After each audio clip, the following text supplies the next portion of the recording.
Hey guys, welcome back to the Erie Side Podcast with your hosts, Elena, Sophia, and Dee.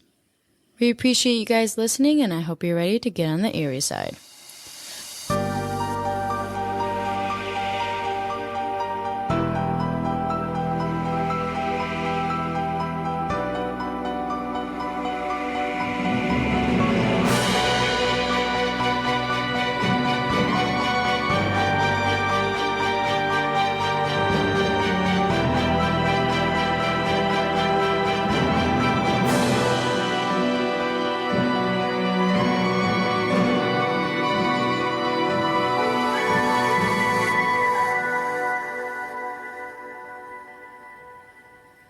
Now, before we get into the show, I'd just like to say that we would really appreciate it if you guys could give the podcast a like and follow, and make sure that bell notification is turned on so you'll be notified whenever we drop an episode. And if you're enjoying this show, we would love to have you leave us a comment or a review in the text box below. And if there's any case suggestions or any feedback that you have or that you like to share, feel free to send us a message as well.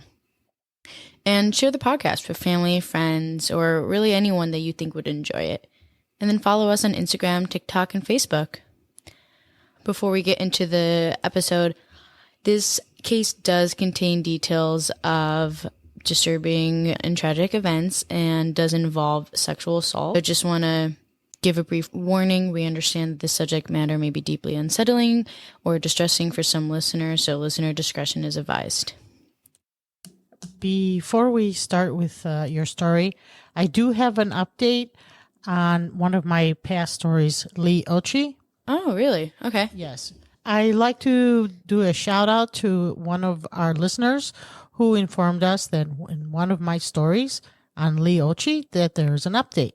So let me give you the update on Lee Ochi from Tupelo, Mississippi. The story, if you guys listen to it, she disappeared from her home. In October of 2024, Lee was declared legally dead on the request of her parents. On January 29, 2025, federal and state agencies were searching a ditch in a Tupelo neighborhood where a 13-year-old disappeared more than 30 years ago, which is actually Lee. Agents from the FBI, MBI, and other law enforcement agencies are searching the ditch next to her house on Honey Locust Drive, where Lee was last seen in August of 1992. What they're noticing is during this search, a backhoe was removing rocks in a drainage ditch. Crews from Tupelo Public Works were also helping in the research. A spokesman from MBI confirmed their cold case unit was involved in the search. Also, students from MSU's anthropology department, along with representatives from the Mississippi Missing Person Repository, are also taking part. If I find any more information, I will keep you guys all up to date about Lee Ochi. Thank you. this is crazy because you just covered the case earlier in January of this year, 2025. And it's crazy that there's been a development since then. And I wonder what prompted them to look into this, but I hope something comes from it. I hope someone told them something and they start searching, or maybe they've been searching and something told them that they found something. Yeah. I'm hoping that they can put closure to what happened to her. Wow. Yeah. That's crazy that even after all this time that they're still looking, and hopefully they'll be able to provide some sort of closure finally. This is after 30 years. It's just unbelievable. All right. I will get into my case then. So today we're uncovering one of the most haunting unsolved cases in recent history, the West Mesa Murders, a case that rocked Albuquerque, New Mexico, and left families searching for justice. Are we aware of this at all? I think so. Does this involve a female detective? It does. Okay, I know she's a bad and yes, I am aware of it. It all started on February 2nd, 2009, when Christine Ross was walking her dog, Ruka, in Albuquerque's west side when she found a large bone coming up from the ground. Okay. She felt that the bone didn't look like a typical animal bone, so she sent a picture to her sister, who was a registered nurse. Her sister told her that it looked like a human femur, so Christine contacted Albuquerque's police department, who then determined it was human. Once the police were aware it was human, they began digging and uncovered a mass grave. 11 sets of skeletal remains, all belonging to women and girls who had disappeared years earlier. The 11 women were as followed: Jamie Caterina Barella, 15, and Evelyn Jesus Maria Salazar, 27, were cousins that disappeared in April 2004. Evelyn was the 9th victim identified, and Jamie was the final 11th victim identified. They were identified in 2010. So I'm just going to go through these names. They're not in any particular order. I truthfully didn't know how to order these. It's just Mara Salazar, mother of Evelyn, said, quote, "They didn't deserve what they got. It's awful what happened to them. They all had families that cared for them," end quote. Monica Diana Candelaria, she was 22 and was killed sometime between 2003 and 2005, and she was the 5th victim identified. Victoria Ann Chavez, 26, was reported missing in March 2005 and most likely killed in 2005. She was the 1st victim identified. Selania Tareen Edwards, and I do apologize if I pronounce any of these names wrong. She was 15 and was reported missing in August 2003. She was then spotted in May 2004 with 3 prostitutes in Colorado. She was reported to have been killed sometime between 2004 and 2005, and she was the 8th victim identified. Cinnamon Elks, 32, was killed between 2004 and 2005, and she was reported missing in 2004. She was the 4th victim identified. Virginia Cloven, 24, was identified using DNA evidence and was reported missing in October 2004, but was last seen in June and was most likely killed between 2004 and 2005. She was the 10th victim identified. Julie Cindy Nieto, she was 24 and believed to have been killed between 2004 and 2005, and she was last seen in August of 2004 and was the 3rd victim identified. Doreen Marquez, 24, was last seen in October 2003. Investigators believe that she was killed between 2003 to 2005 and was the 7th victim identified. Michelle Gina Valdez was 22 and believed to have been killed between 2004 and 2005.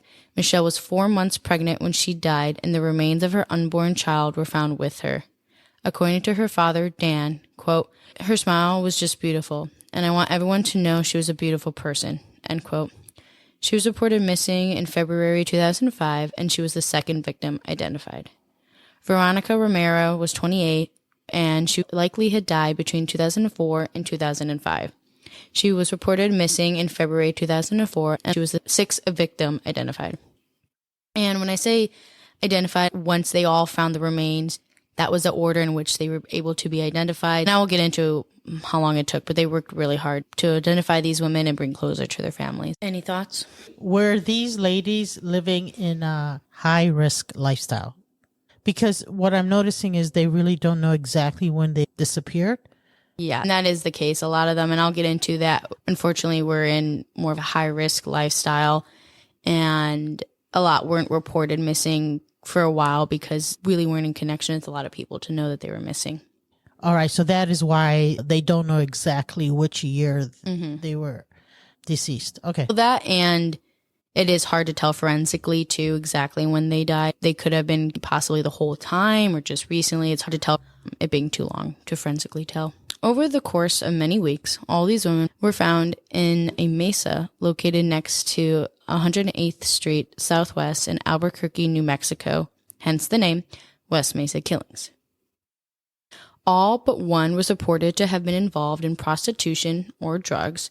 Jamie Barella was the only one that had no known involvement, and she was the one that went missing with her cousin, who was unfortunately involved in that lifestyle. It took police over 12 months to be able to identify all the bodies, but thankfully they were able to provide some closure to the families. So that's why I mentioned when they were identified, and then they took over a year to finally be able to identify all 11. Or I guess 12 if you count the unborn fetus. Now, what's interesting about this case is Detective Ida Lopez had noticed that women had been disappearing from Albuquerque a few years before the bodies were discovered. So she made a list and every woman that was found was on that list, including 8 more who have not yet been discovered.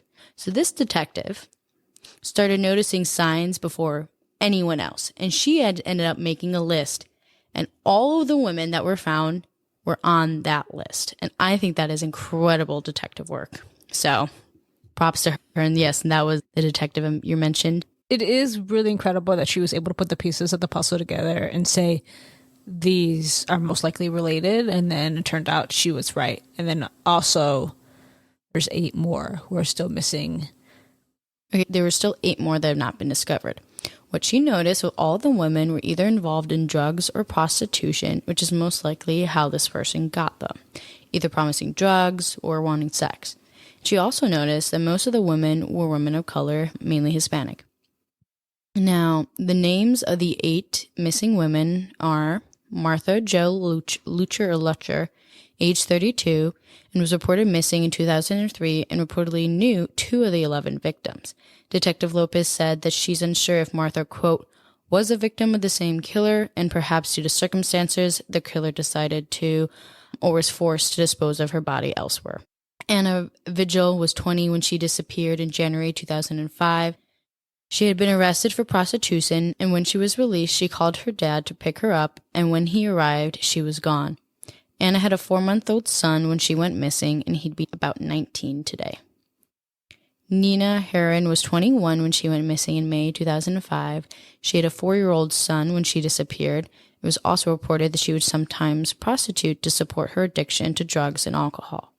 Felipa Gonzalez was 22 and was picked up by her mom after being released from jail on May 4, 2005. After she got home, she went out for a walk and was never seen again. She didn't have any arrests for prostitution, but friends and family said that she would sometimes do that to pay for a heroin addiction. She had a 2-year-old daughter and struggled with postpartum depression.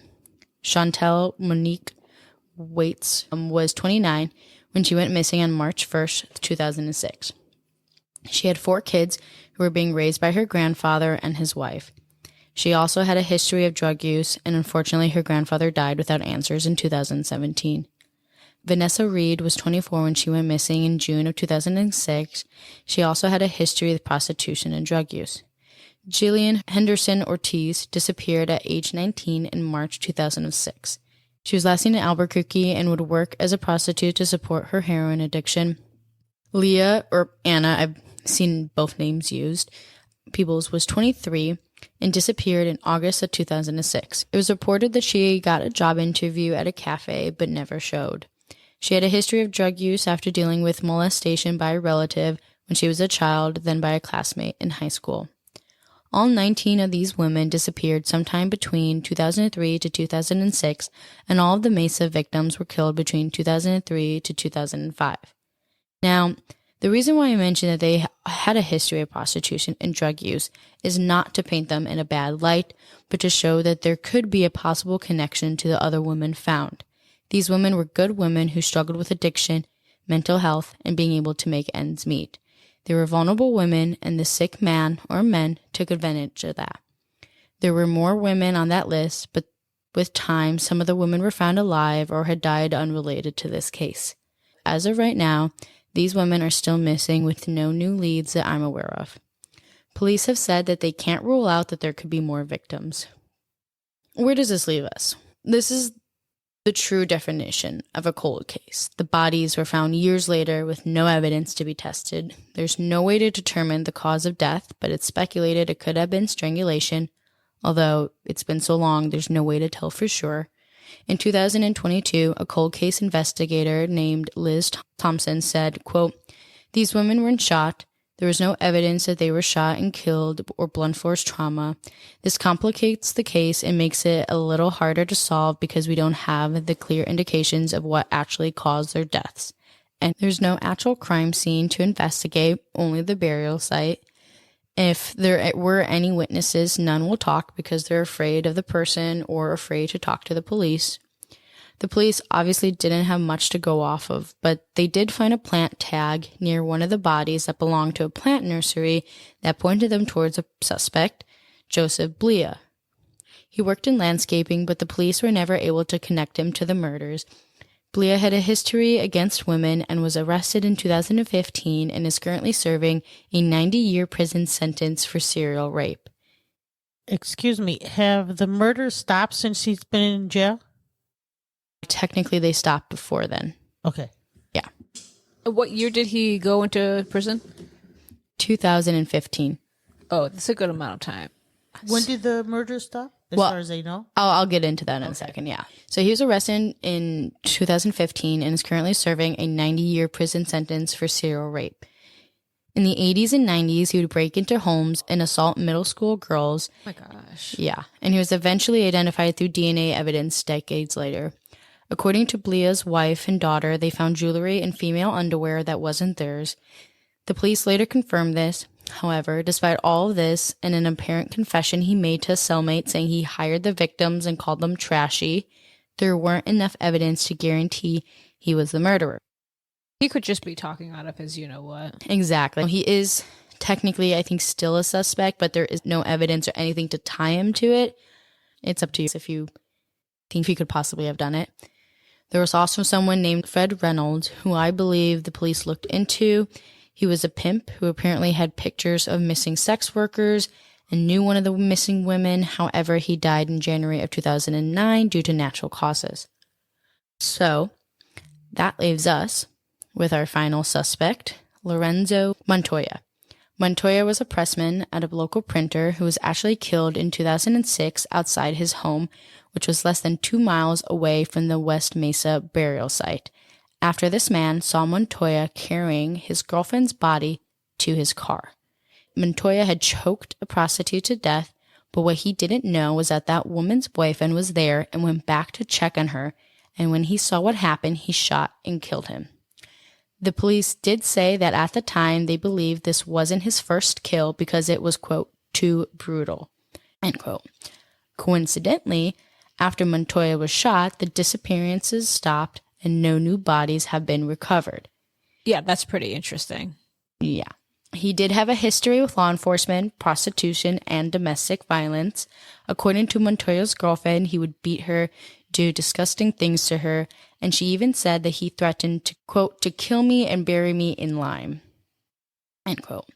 Obviously, after all of this, the police started to consider if he could possibly be the West Mesa bone collector, and eventually found some disturbing things in his home. In his home, they found a homemade sex tape with women and released images of the two women, hoping they could provide some information to whether Montoya did it or not.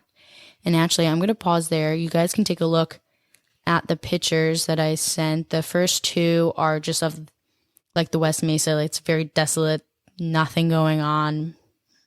It's essentially just very barren, nothing but sand or dirt, I should say. I think dirt, right? Something, yeah. Something like that, Maybe yeah. both. And then the next one is the picture of the identified woman. And then I don't have that picture. I just sent it, yeah. And then I'm going to send the one of the unidentified. Who goes in such desert, sandy area unless you know it? And actually, we'll get into that in just a second. But let me send the pictures of the unidentified woman. So those are the ones that are still missing. The sex tape that I mentioned, the police released some of the images, hoping that they could provide some information on whether Montoya did it or not. I have to say that some of the women who are still missing are Caucasian, whereas it doesn't look like any of the identified women are Caucasian. Maybe one. I don't know. Some of them are not, though. Almost all of them, if not all of them, are not Caucasian. Which, not to say that he could not have taken the Caucasian women who are still missing on this list, but also makes me wonder maybe there's something else going on too. I did read somewhere that in the original 11, there were at least one that was Caucasian. I don't know. In the missing 8, half of them are Caucasian, so definitely a good amount. That is the list. And then these pictures were the ones that the police released from the video. And you can see there's 2 pictures of 2 different women, and then there's one of a pair of legs. I don't know. Were these women consenting in this sex tape? That is the $1 million question. One looks like a baby. Is that on the bottom a baby? No, I think it's a woman. It's very disturbing because she looks unconscious. And looks like she could be almost blue in some ways. Wait a second. These are women that he was abusing? when they went into Montoya's home, they found a homemade sex tape, and these were some of the images that they released. Oh, so they have not said what they did find on the videos. No. I heard reports that police found a video of him assaulting women that were either dead or unconscious. And it ends with you just hearing what sounds like duct tape being pulled. Now, I don't know if this was referring to that first video with the homemade sex tape that the police have officially stated they found. I didn't see any videos or reports of officers saying anything about unconscious or dead women, so I don't know if it's the same video or a separate one. What is the purpose of the legs with the gym shoes? I have no idea. It looks like she has like specific legs, like very unique, so maybe someone would identify themselves. I'm not sure, but basically there's also reports that there are pictures of women who were unconscious that they released pictures.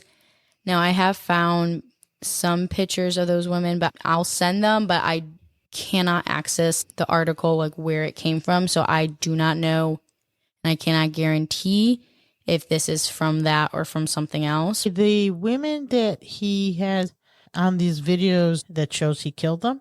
Well, no. So the first picture I sent of like the two girls in the leg, that was like officially released by police that they found that video. They said it was a homemade sex tape, and they just wanted to release it to see if those women can come forward, if they can talk with them, some sort of, if anyone could identify them, something. And then I also saw a report. People were talking about a video that was of him assaulting either dead or unconscious women. And I don't have any reports of the police saying that specifically. So I don't know if that's the same video, if those are two separate videos found. Okay, so the women, are they any of the ones that are missing or have been identified as dead? Not that I'm aware of. But I haven't heard anything from police specifically stating that was true. So there's nothing to say, yep, it was him, for sure. Yes, I will say, though, back in 2006, there were apparent tire marks or trails that led directly from the burial site to his mobile home park. He's deceased, correct? Yes. And the police have not said what they have really found. They have not clarified it. The only thing I saw was a video of a police officer talking about the homemade sex tape, and that was the only thing that was confirmed. Those tracks are probably strong circumstantial evidence. Yeah, possibly, I would say. This is a picture of Joseph Blea, and then I will send a picture of Lorenzo. Lorenzo is the picture you just sent? Mm-hmm, the last guy. Is Hispanic? I don't know. He looks like he could be, or he could be white. I'm not sure. He could go either way, but I'm not sure. The reason I say that is because they say that serial killers usually like to hunt within their same race. And so most of these women are Hispanic. That's not necessarily true. I mean, it could be opportunistic, and they were living high-risk lifestyle. So that's where we are with Montoya, because the police have said that he's a pretty big suspect, but because he's dead, they don't really have much to go off of, and they have kept the investigation, I would say, pretty tight-lipped. At least at first they did. Now, the last suspect or theory really comes from Dirk Duran Gibson, who is a former associate professor at the University of New Mexico. He authored several books on serial killers and possibly believes that the murders could be a result of an organized crime or even a biker gang that was like near the area at the time. He believes that there were probably three people involved: the boss, the intermediary, and the hitman. Now, I couldn't find anything from the police saying that they are following this theory, and I don't really think that there's any evidence to suggest that it was multiple people. I believe the police think that this is most likely the work of a serial killer. They have publicly stated that they are looking into Blea and Montoya as possible suspects, but they also have others they are considering that they have kept quiet. This was back in 2016, so I'm not sure if there's any more suspects that they're looking into or if they've cleared any. They continue to search for more bodies or evidence and even found more bodies a little bit away, but still close to the original burial site. However, it was eventually discovered that these bodies, through dental features, were ancient bones from 800 to 900 years old, so not related to the West Mesa murders. Definitely not related. And it's good they were able to get that testing done. You have pictures of identified women and missing. The missing woman, did they go missing before they identified, after, or mixed in? It's mixed in. Some of the women, Martha was missing in 2003. Anna disappeared in 2005. Nina was in 2005. Felipa was in 2005. Chantel was 2006. Jillian was 2006.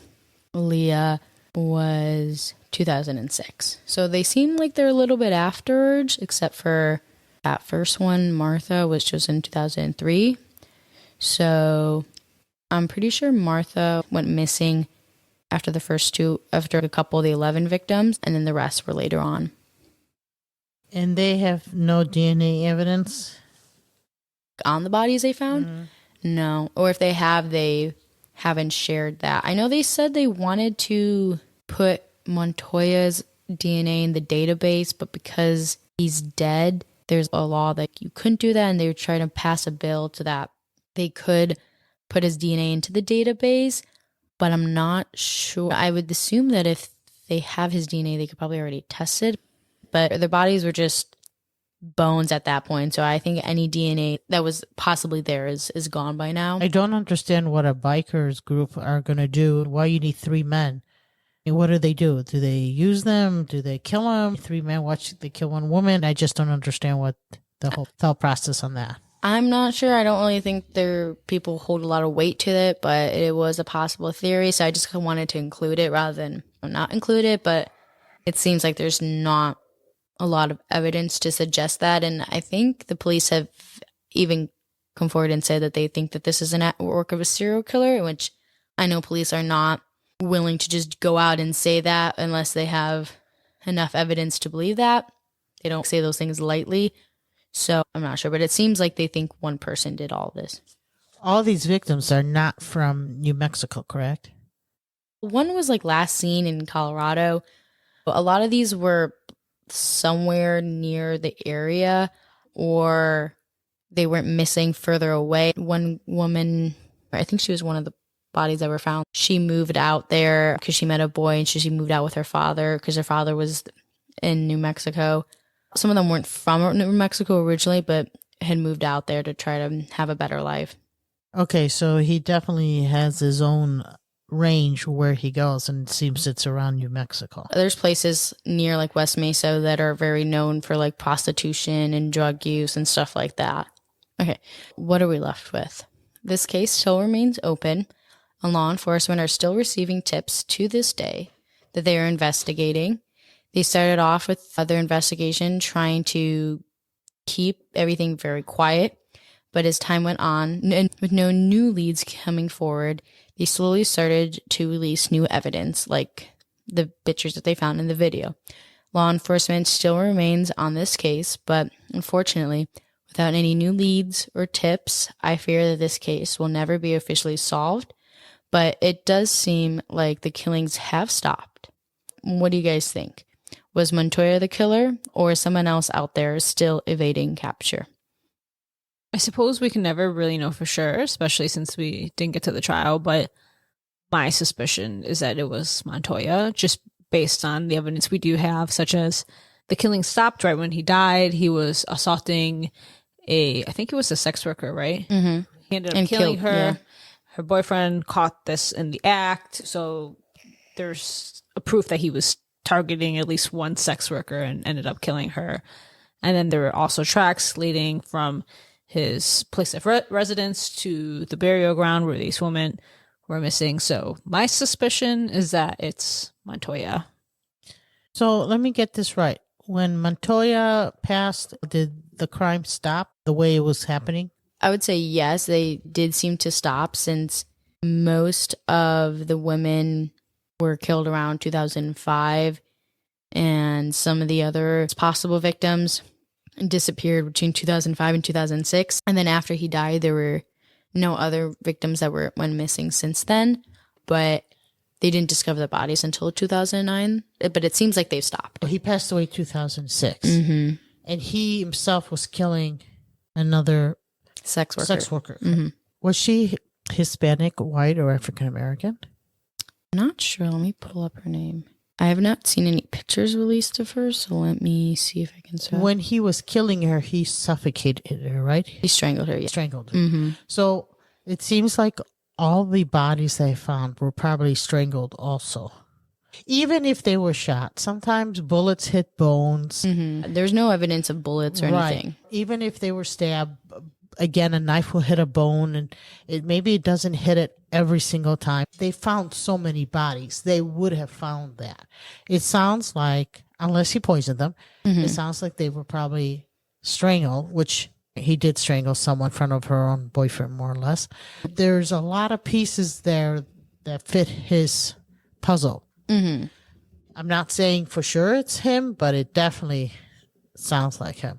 Have they looked to see if he had another place that he liked to hang out, that maybe he was burying the girls they're missing? And obviously, he had something close to his mobile home. He must have had other areas that made him feel comfortable that he could bury. A lot of times, serial killers, if they're going to bury bodies, they go to the same place over and over again, or close to the same vicinity. From what I understood, the police thoroughly investigated Montoya, and I'm sure if there was somewhere else that he went to, they probably looked into that as well. They seemed like they really did a thorough job investigating the home. They saw the supposed tire tracks and everything.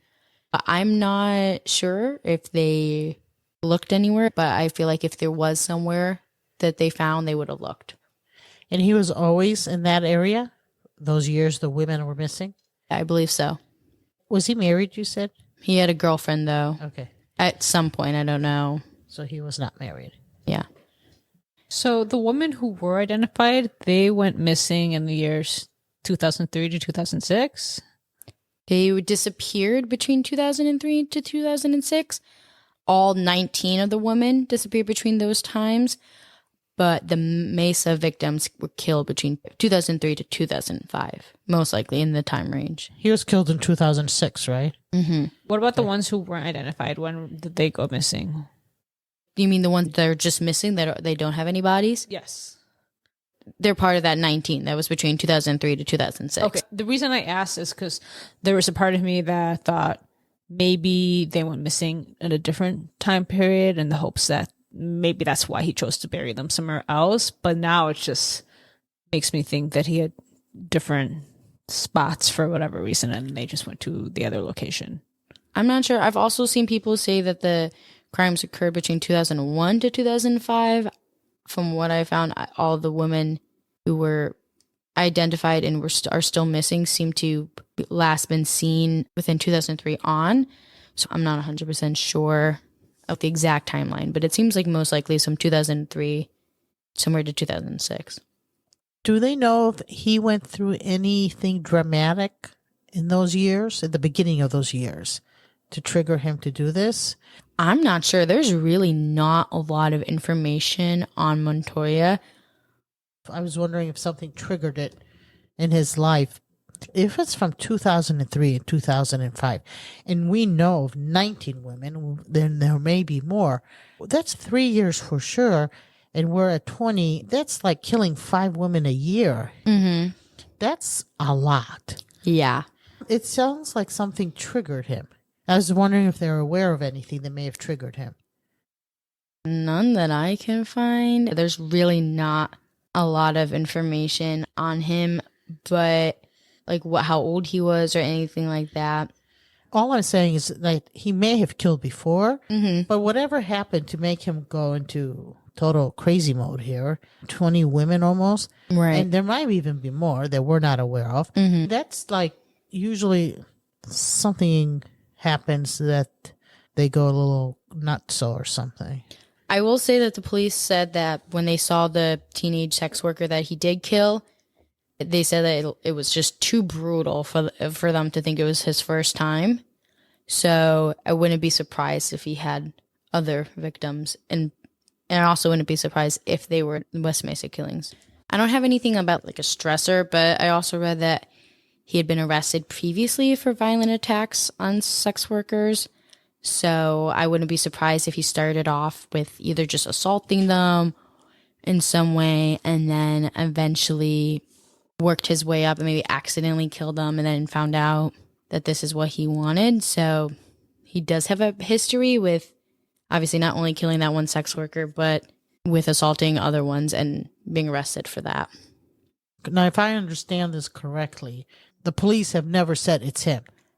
No, but I do see a lot of research saying that according to the police, that video I was talking about shows him having sex with either dead or unconscious or women.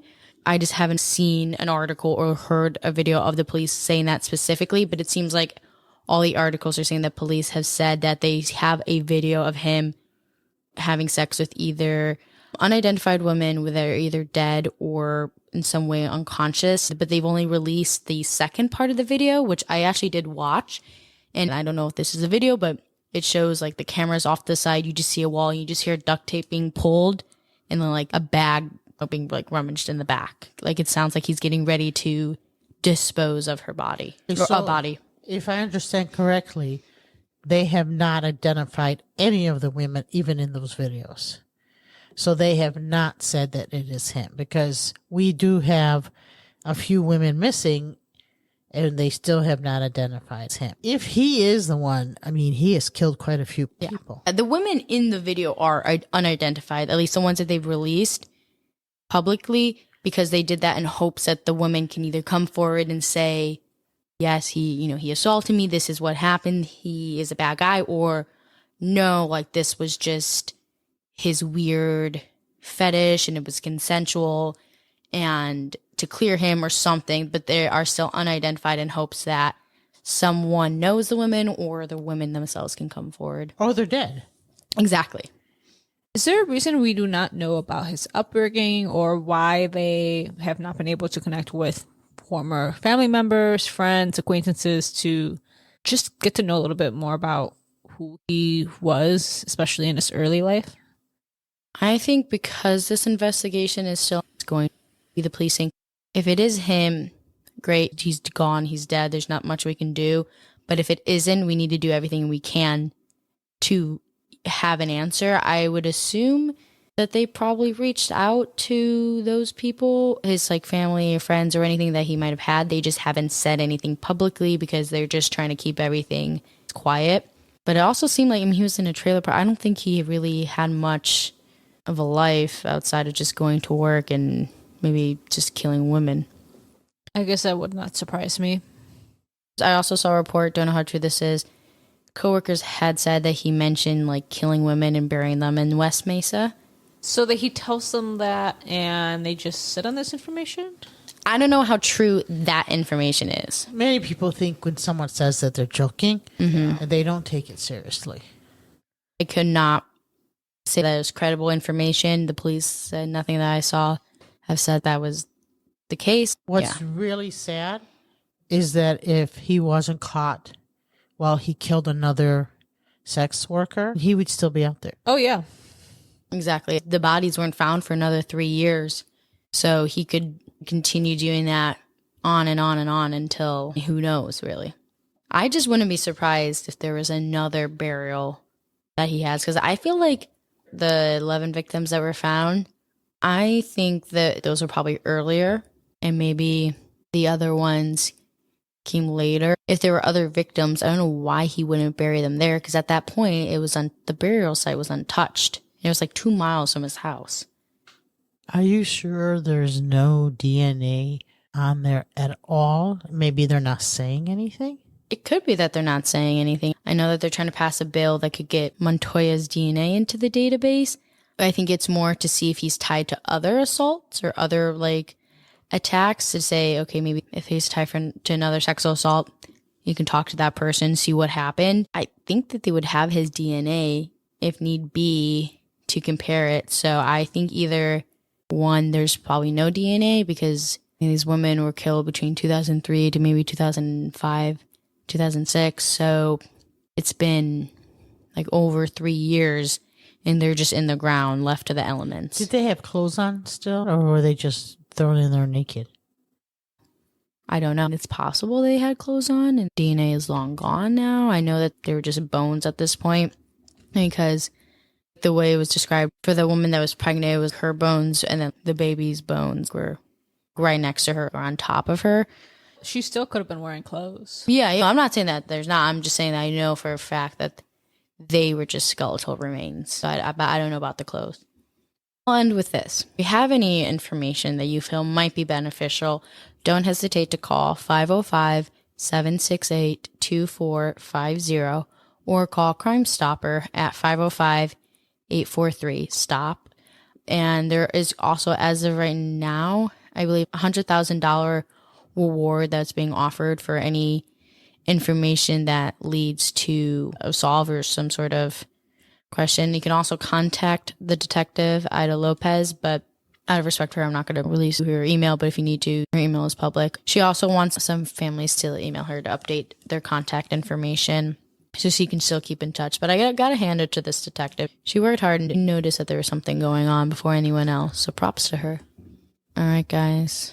With that, we will end the episode. But I do want to thank you all for listening this week. We love our listeners, and it's because of you guys that we are able to do this podcast. Your help and engagement really does help us and help the podcast grow. And if you enjoyed this episode, please text a friend or family member to listen and to help our podcast. Until next time, make sure you guys stay on the eerie side. Bye. Bye. Bye. Bye, guys. Be safe.